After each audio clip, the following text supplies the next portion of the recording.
Hello, everyone. This is Henry Gordon Smith, founder and CEO of Agritecture, and we are here at GreenTech 2026 in Hall 5 at the Tech World stage. And we're excited to be hosting the GreenTech podcast here at our booth. And before we get into our guests here today with our first podcast, I'll introduce who Agritecture is. We are a global consultancy, but one of the things we're known for is our blog and our content. So we're always so happy to partner with GreenTech and to showcase some of the latest technologies, solutions, and knowledge from all around the world. So without further ado, I'll introduce today's podcast. We are doing one about Egypt, agriculture in Egypt, the amazing country in North Africa. And to do so, I brought in some of my old friends and some new faces who are in Egypt and working across the food and ag system here. So let's start with you, Adel from Hydrofarms. Can you introduce yourself? Yes, hi Henry, thank you for the introduction and thanks for the podcast. Good to see you, good to be back here in GreenTech. Very excited to see what this year has from updates, from new technologies and new companies exhibiting here. So I'm Adel ElShentenawy, founder and CEO of Hydrofarms. We specialize in hydroponics. We started back in 2012, introduced leafy crops and hydroponic grown leafy crops in Egypt. And we started working on developing the local supply and value chain to be able to make hydroponics and smart agriculture more feasible, more sustainable, and scalable solutions that are locally developed. So it can give people and the local industry more access to it. And we've been working on that for the past 12 years and working on developing our turnkey solutions now, doing some smart agriculture and some smart greenhouses projects in Egypt and probably maybe in the region. So looking forward to that. Yeah, it's a long time. It's a lot of work, a lot Yes. of sort of changes you've been through. So I'm excited to get into that in a bit as well. Saad, can you tell us a bit about yourself? Hi, Henry. Thank you for the podcast, and it's great to be here back at GreenTech. I'm Saad Harraz, founder and CEO of Harraz Farm Garden. We sell solutions to farmers and growers. Because Egypt does not produce much of the agriculture inputs from seeds, substrates, we import from worldwide, and we try to make a full solution for growers. We work professional market and hobby market, and our main aim is to make the market accessible to growers to grow freely whatever he wants from anywhere in the world. Is it seeds? Is it fertilizers? Is it substrates? What inputs are you talking about? We do our best to make like a one-stop shop. Okay. To cover all the categories, but no one can do everything, of course. We are specialized in seeds, particularly. We have a lot of success in the seed sector. We have introduced more than 100 new varieties in the market that used to come illegally. Now they are present all year long and accessible to every grower on any scale. From one pot in your garden to a mega project. Okay, wow. That cost million. They both get the same treatment, the same brand promise, and the same quality of products they use. Okay, so formalizing and localizing that and making it accessible across scales. And adaptation, of course. And Khalid, nice to see you again. Happy to see you. Welcome back to Amsterdam. Tell us a bit about what you do with Farm to Fork and some of the other projects. I think you work on a few things. Yeah, my name is Khalid Alazem. I am the founder and CEO of Nakoll and also co-founder of the Farm to Fork Alliance in Egypt with Adel ElShentenawy. I'll start with Nakoll and then I'll move Sure. to Farm to Fork. A lot there to cover. So Nakoll, we do three things basically. So culinary training is the base, and then we also we have a food incubator, incubating businesses within the food value chain, but more towards the front end. And also we do R&D and development for food production. So we develop products for businesses, all sorts of off-the-shelf products. And in the Farm to Fork, since we represent the chef side or the kind of, let's say, the restaurant, Horeca, we had a lot of challenges, in kind of connecting with the rest of the value chain. And when I met Adel, he was doing things in the back end, the farming side. chefs were not connected, restaurants were not connected to their food supply. It's mainly big players dominating the scene. Small holder, medium holder farmers were not having direct access to what I mentioned, the latter. So we started doing that manually, me and Adel. Then another partner came along, Shadi, which runs one of Egypt's biggest food content platforms. And we saw that the need to kind of all gather together and create something that can later on benefit the value chain. And by the way, the first event that we did was with you when you were in Cairo. I remember, yeah. And it was random. I called Adel. Adel called me like, Henry wants to organize this workshop. And I'm like, okay, I have a space for that. But also, is he interested to join this a farm to fork event? And it was just still an idea conceptually.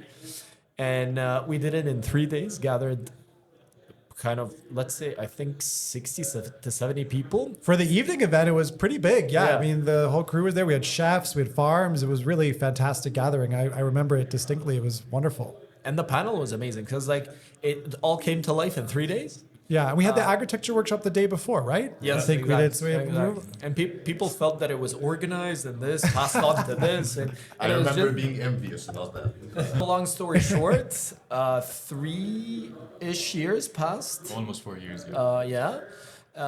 We currently have a huge network. Like this became an alliance Yeah. where companies joined, and the value chain kind of is more represented within this alliance. And we signed with Green Dutch House Delta an MOU, and this is very big, kind of having the consortium here connected with the alliance in Egypt. And this is something that we've been trying to work on for a while, connecting different ecosystems with each other through either consortiums or the alliances within an ecosystem. So Yeah, it's wonderful. I'm a big believer in that collaboration. And, I don't know you as well, Saad, but I know Idle you've done a lot of that, engaging with the existing farmers.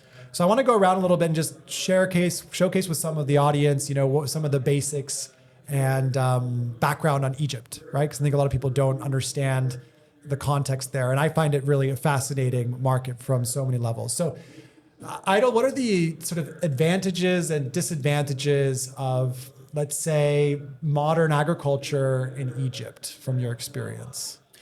The disadvantages, let's start with the disadvantages first, since it were like quite a lot of not disadvantages, let's say challenges. Yeah. More of challenges since we started. First thing, like smart agriculture wasn't very familiar and very common in Egypt. Everyone was more leaning towards open agriculture, and this was been done for many, many years. But one of the main challenges was access to data and experience and the knowledge and insights to be able to get smart agriculture going in Egypt. So there's a lot of R&D and testing and doing a lot of mistakes in the beginning to be Yeah. able to get this local know-how developed, so we can start encouraging and developing smart agriculture in Egypt. So access to knowledge was one of the main challenges, access to the markets, and raising awareness as well to make people understand and educating the market the benefits of smart agriculture. So moving on to the benefits and advantages of smart agriculture was the climate control. CAA in Egypt helps a lot because we have hot climate, and it makes it very challenging to be able to grow certain crops and varieties in Egypt instead of importing them year round. I guess more than the benefits of just smart agriculture and CA, I want to understand. I want to share with people what is the opportunity in Egypt. I mean, I think sharing the scale of the population, Yeah. sharing the scale of the problem that the many new farmers need to have these technologies, right? Just share a little bit Yeah. about that. Like Egypt now, I think we are more than 120 million in Egypt, and I think in Cairo alone we're like around 22, 23 million. So a lot of mouths to feed and a lot of population to feed and to eat And the healthy. consumption as well. And the consumption, the demand, that creates a huge demand. Rising middle class, Rising middle lots of class. young people, right? And Looking raising for raise the opportunities. awareness, and people want to eat healthier, Yeah. and they want to know the source of their food, and they like eating healthy, and raising awareness on where is your food is sourced and how it's being produced. So that creating a lot of demand and a huge market gap, and especially with high quality crops. A lot of varieties weren't available in Egypt because of the hot climate, and now we introduced a lot of varieties that were very much needed and imported from different parts of the world year round. So now Egypt become, in certain crops that we introduce, instead of importing them, we are now producing them at a larger scale. Right. People are getting, we're covering a huge part of the demand for that and introducing more crops. And now we're getting ready to start exporting them actually instead of importing them. Great.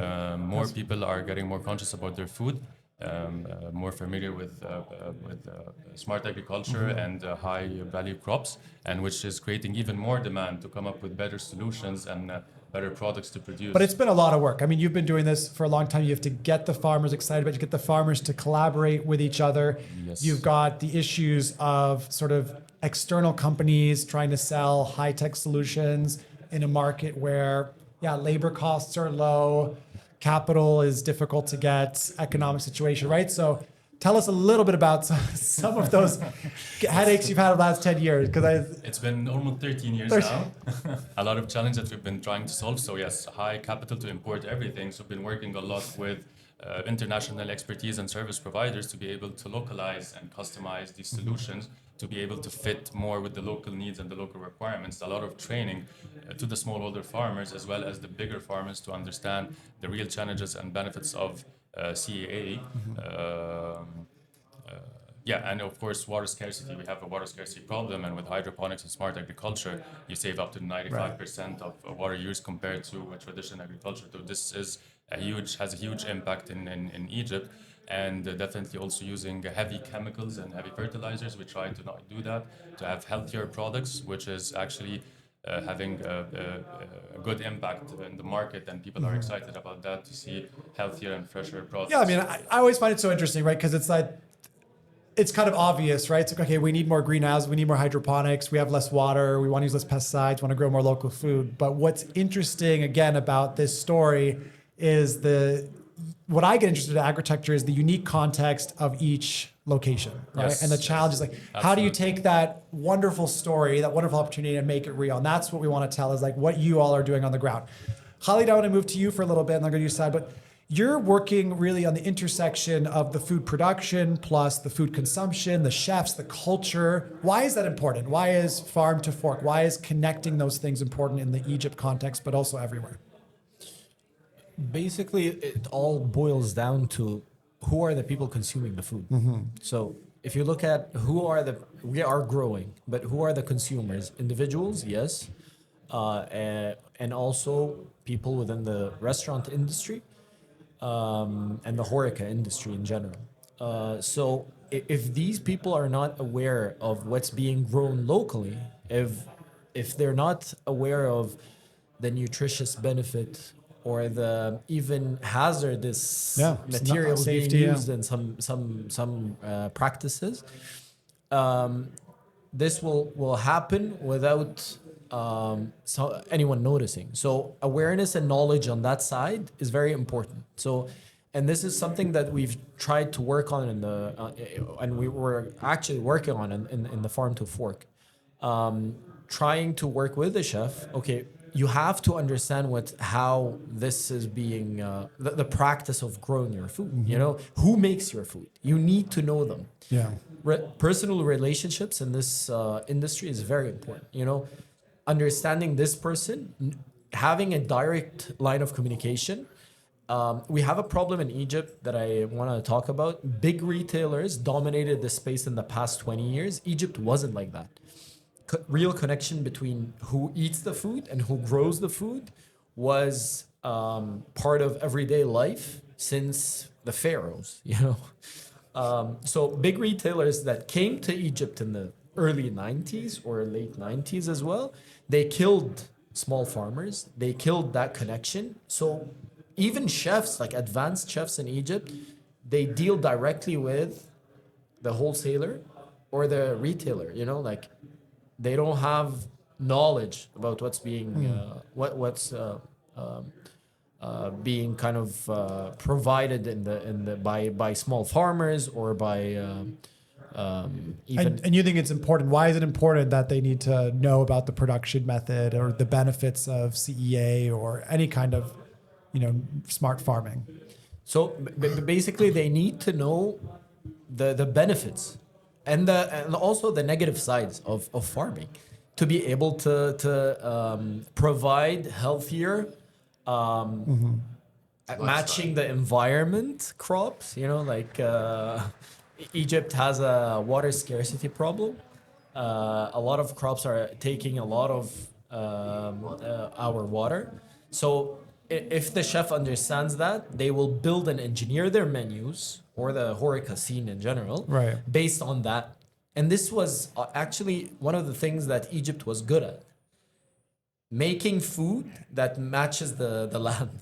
Yeah, historically. Yeah, it was all about the Nile flooding, and it was all 100%. based on listening to nature. Fermenting.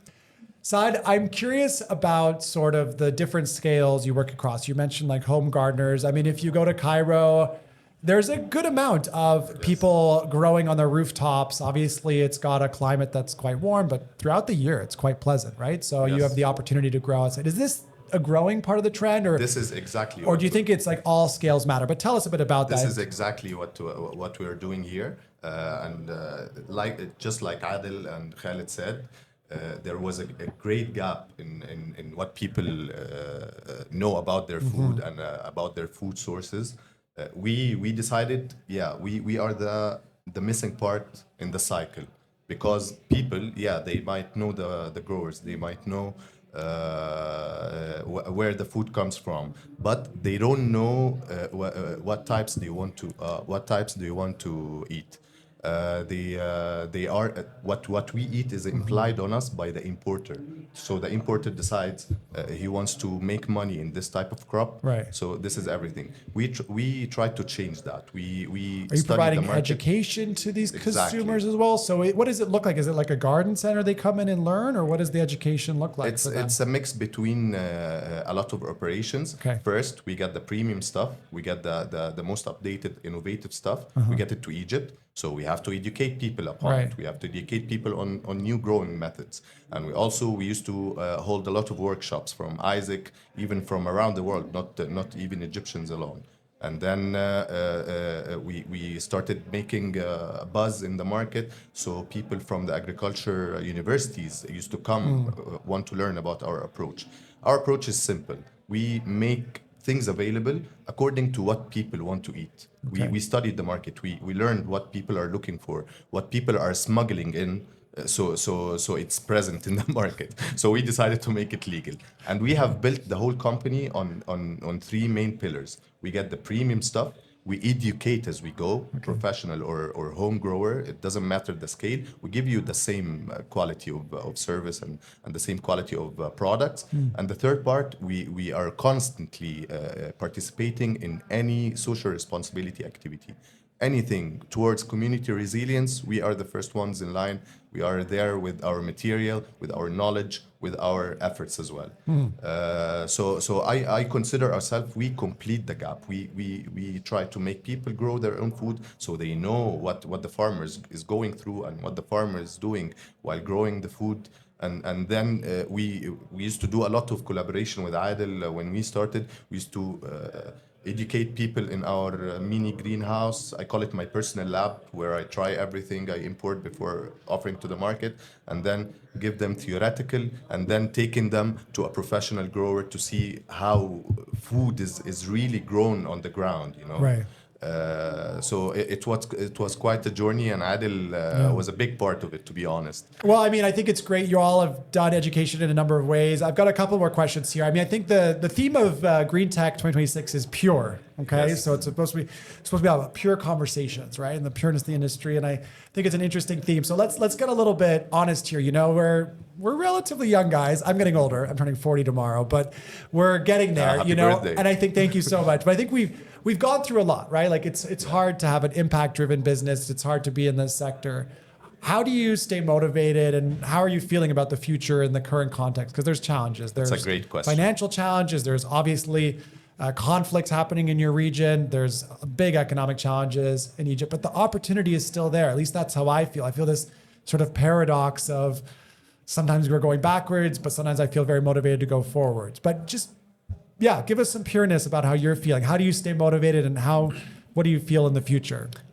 something about Egypt, the energy of people is insane. Yeah. Like the sense of community and energy of people gives you that, if you're down, there is the people working with you, the people that you are partner with, the network that we have. It's so big. It's so dynamic. I mean, there's just, you get there in the beautiful chaos of Cairo is like what I call it. It's like somehow it works, It's but like I feel like It's the real chaos. concrete jungle, yeah, it really is. But like driving in Cairo, it's organized chaos. Exactly. It's like Exactly. you don't bump into we work people, flow. but Yeah, we Yeah. flow through it. I find it quite beautiful to look at and sometimes be in. So yeah, this actually helps a lot. Like this more than Keeps you anything, up, and us people being from that area, the culture revolves around people. Yeah. So the energy you get from people and the negative energy you get from people. But I think we're fortunate to have like an amazing group of people around us. The community that we have is incredible. Facing all the challenges of currency devaluation, facing zero investment scene. Yeah. It only made us stronger, I think. Sorry? It only made us stronger. More exactly, resilient. Yeah, Exactly. more and, resilient. and it makes you, see all the things you've passed through Yeah. with these people and say, okay, we can do one more, That's the human resilience, Yes, yes. That's the story as well of your people. Yeah, in many ways. I want to Anything add to something. add to that? Yeah. Yeah, I want to add something. We as Egyptians, when we are happy, we eat. When we are sad, we eat. When we gather, we eat. When we travel, we eat. More crops. So yeah, we our life revolves around food. So one happy customer, one happy grower with some photos of perfect lettuce, perfect cherry tomatoes, it makes my day. Big boost. You're fighting day in, day out, and you're doing your best.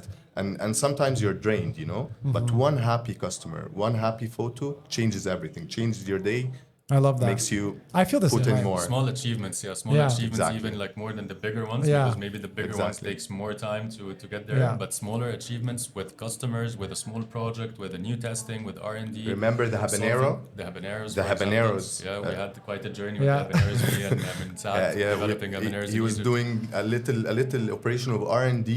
Ask him how I flew to the moon with just one plate of habaneros. Yeah. So this is the real impact we're talking about. And you meet people that eats your stuff, and this is everything.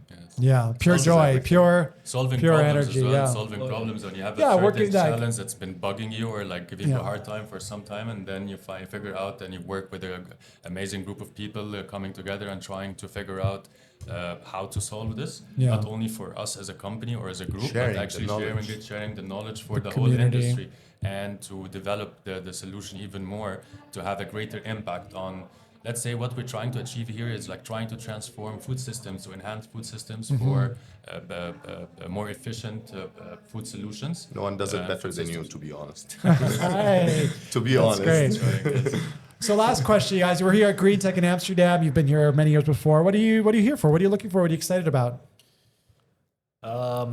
We're excited to follow up on the MOU that we signed with the Dutch Greenhouse Delta, Exactly, right? Okay. exactly. And we have very important meetings. Hopefully, we'll announce things soon, maybe Okay. through you guys. Yeah, anytime.